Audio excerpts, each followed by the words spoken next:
It's Thursday, September 20th. I'm Wayne Moore. This is Evening Update. At the top of the news, Kelowna City Council has done a bit of an about-face concerning retail locations for non-medical cannabis shops. At a public hearing this week, Council went against a staff recommendation and decided to allow retail stores on Lawrence and Leon Avenue. However, it did keep restrictions pertaining to distances between stores, schools, and parks. While the production, sale, and consumption of cannabis will be legal in Canada in October, storefronts likely won't pop up in Kelowna until the spring.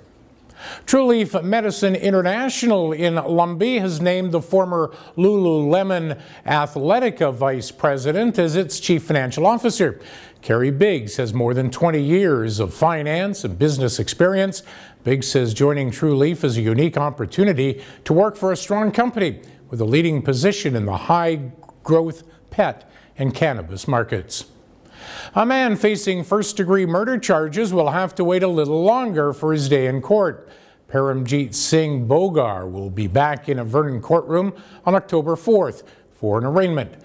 Paramjit and his brother Narinder Singh Bogar are co-accused in the murder of Saminder Kaur Bogar. The mayor of Penticton says the provincial government was receptive but non-committal to the city's lobbying efforts for reform to the criminal justice system during the Union of BC Municipalities Convention in Whistler last week. Mayor Andrew Jacobite said during brief meetings with Attorney General David Eby and Solicitor General Mike Farnworth, the city raised concerns about the use of intermittent weekend-only jail sentences for repeat offenders. Two South Okanagan mayors raised concerns at the region's top cop about suggested increasing policing centralization in Penticton. BC RCMP Assistant Commissioner Eric Stubbs said the province could move to a centralized policing model in some areas and close some smaller detachments, specifically mentioning the South Okanagan. South Okanagan RCMP Superintendent Ted DeYager said communities would be staffed with one officer around the clock who would start their shift in Penticton and commute to smaller areas, likely with different officers each day. A piece of pavement in front of Rutland Elementary School is coming to life. Called Pavement Patty, it's a 42-foot 3D optical illusion of a child running across the street to chase a ball. As a driver approaches the illusion, she comes to life and stands up, and you can see her. The aim is to get people talking about safer driving in school zones. A Parks Canada staff member said a preliminary park boundary will be ready in November regarding a proposed national park in the South Okanagan and Similkameen.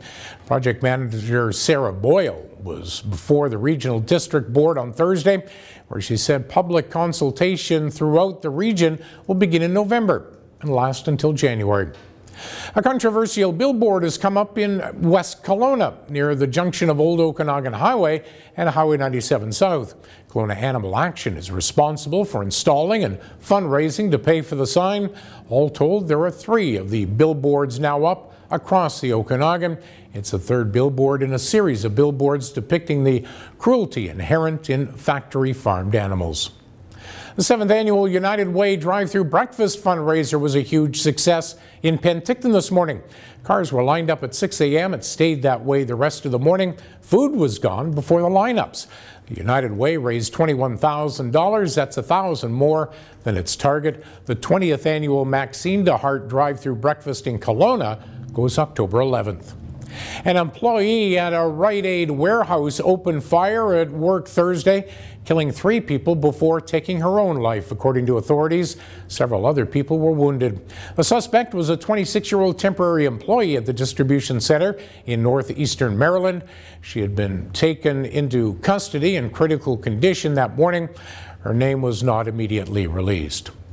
Okanagan weather, cloud showers, some sunshine for the next few days, highs in the mid-teens. We should be mostly sunny by Sunday.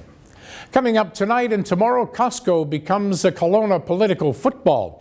And we'll tell you the story about a rare kitten in Salmon Arm. For details on these and the rest of the day's news, keep it here at castanet.net. For Castanet News, I'm Wayne Moore.